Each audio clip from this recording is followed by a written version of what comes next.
ಎಲ್ಲರಿಗೂ ಶುಭೋದಯ. ಕರ್ನಾಟಕ ಬರೀ ನಾಡಲ್ಲ, ನಮ್ಮ ಸಂಸ್ಕೃತಿಯಲ್ಲ. ಕನ್ನಡ ಕೇವಲ ನುಡಿಯಲ್ಲ, ನಮ್ಮ ಅಂತರಂಗದ ಮಾತು ಎಂದು ಹೇಳುತ್ತಾ ಸರ್ವರಿಗೂ ಕನ್ನಡ ರಾಜ್ಯೋತ್ಸವದ ಶುಭಾಶಯಗಳು. ನಾನು ನಿತಿನ್, ದ್ವಿತೀಯ ವರ್ಷದ BA LLB ವಿದ್ಯಾರ್ಥಿ. ಈ ಜಗತ್ತಲ್ಲಿ ಎಷ್ಟೋ ಜನರ ಬದುಕಲ್ಲಿ ಏನೇನೋ ನಡೆದಿರುತ್ತೆ. ಅದನ್ನೆಲ್ಲ ಮುಚ್ಚಿಟ್ಟು ಮೋಸ ಮಾಡ್ತಾ, ಸುಳ್ಳು ಹೇಳ್ತಾ ಜೀವನ ಮಾಡ್ತಿರ್ತಾರೆ. ಆದರೆ ನೀನು ಹಾಗಲ್ಲ. ನನ್ನ ಹತ್ರ ಸತ್ಯ ಹೇಳಿದ್ಯಾ, ಯು ಆರ್ ಗ್ರೇಟ್.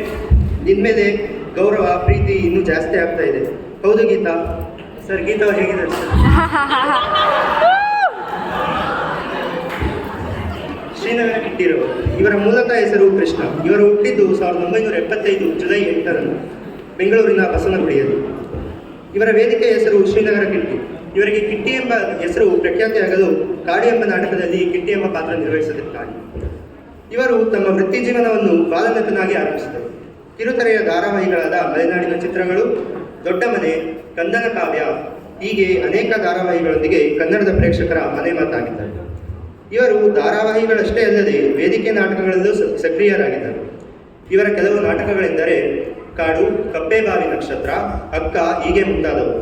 ಶ್ರೀನಗರ ಕಿಟ್ಟಿರವರು 2003ರಲ್ಲಿ ಬಿಡುಗಡೆಯಾದ ಚಂದ್ರಚಕೋರಿ ಎಂಬ ಚಿತ್ರದ ಮೂಲಕ ಬೆಳ್ಳಿ ಪರದೆಗೆ ಖಳನಾಯಕನಾಗಿ ಪಾದಾರ್ಪಣೆ ಮಾಡಿದರು. ಇವರು ಮೊದಮೊದಲು ನಕಾರಾತ್ಮಕ ಪಾತ್ರಗಳಲ್ಲಿ ಕಾಣಿಸಿಕೊಂಡ ಕೆಲ ಚಿತ್ರಗಳೆಂದರೆ ಗೌಡ್ರು, ಲವ್ ಸ್ಟೋರಿ, ಆದಿ, ಅಯ್ಯ ಹಾಗೂ ಇಷ್ಮೆ ಸೇನೆ. ಇವರು ಪ್ರಮುಖ ಪಾತ್ರದಲ್ಲಿ ನಟಿಸಿದ ಚೊಚ್ಚಲ ಚಿತ್ರವೆಂದರೆ ಗಿರಿ. ನಂತರ ಇವರ ಅಭಿನಯದ ಇಂತಿ ನಿನ್ನ ಪ್ರೀತಿಯ ಚಿತ್ರದ ಮೂಲಕ ಜನರ ಮನಸ್ಸನ್ನು ಗೆದ್ದರು.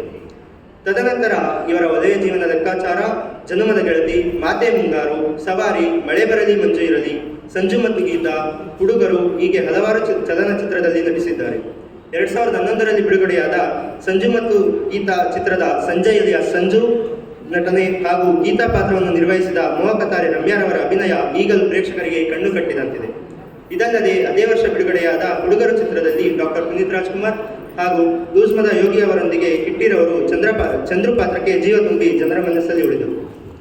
2014ರಲ್ಲಿ ಬಿಡುಗಡೆಯಾದ ಬಹುಪರಾಗ್ ಚಿತ್ರದಲ್ಲಿ ತ್ರಿಪಾತ್ರದಲ್ಲಿ ಕಾಣಿಸಿಕೊಂಡರು. ಬರೀ ನಟನಗಷ್ಟೇ ಸೀಮಿತವಾಗದೆ ತಮ್ಮ ಧ್ವನಿಯ ಮೂಲಕವೂ ಕನ್ನಡ ಜನತೆಯನ್ನು ಮನರಂಜಿಸಿದ್ದಾರೆ. 104 FM ನಲ್ಲಿ ಪ್ರಸಾರವಾದ ರೇಡಿಯೋ ರಾಮಾಯಣದಲ್ಲಿ ಕಾರ್ಯಕ್ರಮದಲ್ಲಿ ರಾಮನ ಪಾತ್ರಕ್ಕೆ ಕಂಠದಾನ ಮಾಡಿದ್ದಾರೆ. ಕಿಟ್ಟಿರವರು ಕನ್ನಡ ಅಷ್ಟೇ ಅಲ್ಲದೆ ತಮಿಳಿನ ಇರುವರ್ ಮಟ್ಟುಂ ಎಂಬ ಚಿತ್ರದಲ್ಲೂ ನಟಿಸಿದ್ದಾರೆ. ಶ್ರೀನಗರ ಕಿಟ್ಟಿರವರಿಗೆ 2009ರಲ್ಲಿ ಬಿಡುಗಡೆಯಾದ ಸವಾರಿ ಚಿತ್ರಕ್ಕೆ ಫಿಲಂಫೇರ್ ವಿಶೇಷ ಜೂರಿ ಪ್ರಶಸ್ತಿ, 2011ರಲ್ಲಿ ಹುಡುಗರು ಚಿತ್ರದ ಚಂದ್ರು ಪಾತ್ರಕ್ಕೆ ಫಿಲಂಫೇರ್ ಅತ್ಯುತ್ತಮ ಪೋಷಕ ನಟ ಪ್ರಶಸ್ತಿ ದೊರಕಿದೆ. ಹೀಗೆ ಮುಂತಾದ ಪ್ರಶಸ್ತಿಗಳು ದೊರಕಿವೆ. ತಮ್ಮ ಮುಂಬರುತ್ತಿರುವ ಚಿತ್ರಗಳಾದ ಸಂಜು ಮತ್ತು ಗೀತಾ ಭಾಗ 2 ಹಾಗೂ ಬುದ್ಧಿವಂತ ಭಾಗ 2ಕ್ಕೆ ವಿಶ್ವವಿದ್ಯಾಲಯ ಕಾನೂನು ಕಾಲೇಜು ಮತ್ತು ಕಾನೂನು ಅಧ್ಯಯನ ಕೇಂದ್ರದ ವತಿಯಿಂದ ಶುಭ ಕೋರುತ್ತೇವೆ. ಹಾಗೂ ನಮ್ಮ ನಟನೆಯ ಮೂಲಕ ಹೀಗೆ ಕನ್ನಡದ ಪ್ರೇಕ್ಷಕರನ್ನು ರಂಜಿಸುತ್ತೀರಿ ಎಂದು ಕೋರಿಕೊಳ್ಳುತ್ತೇವೆ.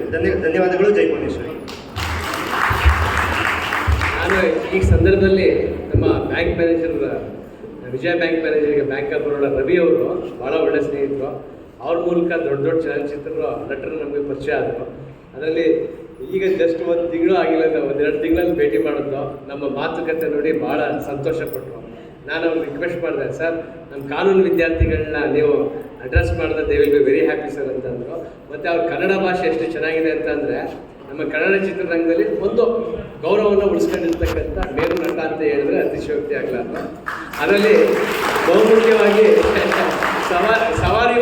ಸವಾರಿ ಮೂವಿ ನಾವು ನೋಡಬೇಕಾದ್ರೆ ಭಾಳ ನೋವಾಯ್ತಾ ಇತ್ತು, ಎಲ್ಲಿ ನಮ್ಮ ಕಿಟ್ಟಿಯವ್ರು ಇಲ್ವಲ್ಲ ಅಂತ. ಬಟ್ ಎಲ್ಲೋ ಒಳಗಡೆ ಸ್ವಲ್ಪ ಇದಾಗುತ್ತೆ. ಸವಾರಿಲಿ ಆ ಇದೆಯಲ್ಲ ಕೊನೆ ಕ್ಷಣಗಳು ಶೂಟ್ ಮಾಡಿದಾಗ ನಾವು ಅಯ್ಯೋ ಕಿಟ್ಟಿಯವರು ಎಂಥ ನಟರಪ್ಪ. ಬಟ್ ಈಗ ಅವ್ರ ಜೊತೆಲಿದ್ರು ಅದು ಆ ಒಂದು ಚಿತ್ರ ನಮ್ಮನ್ನ ಭಾಳ ಕನ್ನಡಗೊಳಿಸುತ್ತೆ. ಎಂಥ ನಟ ಇಲ್ವಲ್ಲ ಅಂತ. ಬಟ್ ಈಗ ನಮ್ಮ ಜೊತೆಲಿರೋದು ಭಾಳ ಸಂತೋಷ. ಇವತ್ತು ನಮ್ಮ ಜೊತೆಲೇ ಏನೋ ಫಿಸಿಕಲ್ ಆಗಿ ಬಂದು ಈ ಕಾರ್ಯಕ್ರಮಕ್ಕೆ ಅಟೆಂಡ್ ಮಾಡ್ತಾ ಇರೋದು. ಅವರ ಬ್ಯುಸಿ ಶೆಡ್ಯೂಲ್ ಭಾಳ ಮೂವಿಗಳ ಒಂದು ಇದಿದೆ.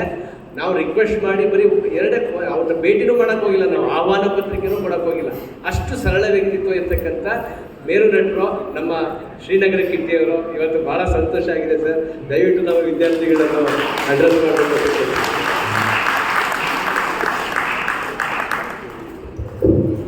ನಮಸ್ಕಾರ. ಎಲ್ಲ ಆತ್ಮೀಯ ಕನ್ನಡ ಮನಸ್ಸುಗಳಿಗೆ ರಾಜ್ಯೋತ್ಸವದ ಶುಭಾಶಯಗಳು. ವೇದಿಕೆ ಮೇಲೆ ಒಂದು ನಮ್ಮ ಫ್ಯೂಚರ್ನ ಅಥವಾ ನಮ್ಮ ಮಕ್ಕಳನ್ನ ನಮ್ಮ ಜೊತೆಯವ್ರನ್ನ ಹೀಗೇನೋ ಒಂದು ಸಾಧನೆ ಮಾಡಬೇಕು ಅಂತ ಒಂದು ಎಕ್ಸಾಂಪಲ್ ತಗೋಬೇಕಂದ್ರೆ ರಜನಿಕಾಂತ್ ಕೂತಿದ್ರಲ್ಲಿ ರಜನಿಕಾಂತ್ ನೀವು ತುಂಬ ಜನರಿಗೆ ಸ್ಫೂರ್ತಿ ಆಗ್ತೀರ. ನಮ್ಮ ಹೆಮ್ಮೆ ನೀವು. Good luck. ಎಲ್ಲ ಕಾನೂನು ವಿದ್ಯಾರ್ಥಿಗಳಿದ್ದೀರಿ. ಕಾನೂನು ಒಳ್ಳೆಯದಕ್ಕೂ ಬರುತ್ತೆ, ಕೆಟ್ಟಕ್ಕೂ ಬರುತ್ತೆ ಅಲ್ವಾ? ನೀವು ನಿಮ್ಮ ಉದ್ದೇಶಗಳನ್ನ ಯಾವ ರೀತಿ ಇಟ್ಕೊಂಡು ಈ ವಿದ್ಯಾಭ್ಯಾಸ ಮುಗಿಸಿ ನಂತರದ ದಿನಗಳು ನಿಮ್ಮ ಭವಿಷ್ಯ ನೀವು ಓದ್ತಾ ಇರೋ ಈ ಏನು ವಿಷಯ ಇದೆಯೋ ಅದರಿಂದ ನಮ್ಮ ಸಮಾಜಕ್ಕೆ ಇಲ್ಲಿನ ಜನರಿಗೆ ತುಂಬ ಮುಖ್ಯವಾಗಿ ಈ ಕಾನೂನು ತೊಡಕುಗಳಲ್ಲಿ ಸಿಗಾಕೊಂಡು ತುಂಬ ಒತ್ತಡವರು ನಾವು ಬಿಲೋ ಪವರ್ಟಿಯಲ್ಲಿ ಏನಾದ್ರು ಜಾಸ್ತಿ ಇರ್ತೀವಿ. ದಯಮಾಡಿ ನಿಮ್ಮ ಉದ್ದೇಶ ನಿಮ್ಮ ಈ ಓದಿನ ಸಾರ್ಥಕ್ಯತೆನ ದಯಮಾಡಿ ಆ ಕ್ಲಾಸ್ಗೆ ಮೀಸಲಾಗಿಡಿ. ಅವ್ರುಗಳು ಒಳ್ಳೆಯದಾಗೋ ಥರದ್ದು ನಿಮ್ಮ ಸಾಧನೆಗಳೇನೇ ಇದ್ದರೂ ಆ ಭಾಗದಲ್ಲಿ ಸ್ವಲ್ಪ ದಿಟ್ಟವಾಗಿ ಆ ಹೆಜ್ಜೆ ನೀಡಿ ಅಂತ ಕೇಳ್ಕೊತೀವಿ. ಸತೀಶ್ ಗೌಡರು ಅಗತ್ಯಕ್ಕಿಂತ ಜಾಸ್ತಿ ಹೊಗಳಬಿಟ್ರು, ಹಂಗೇನಿಲ್ಲ.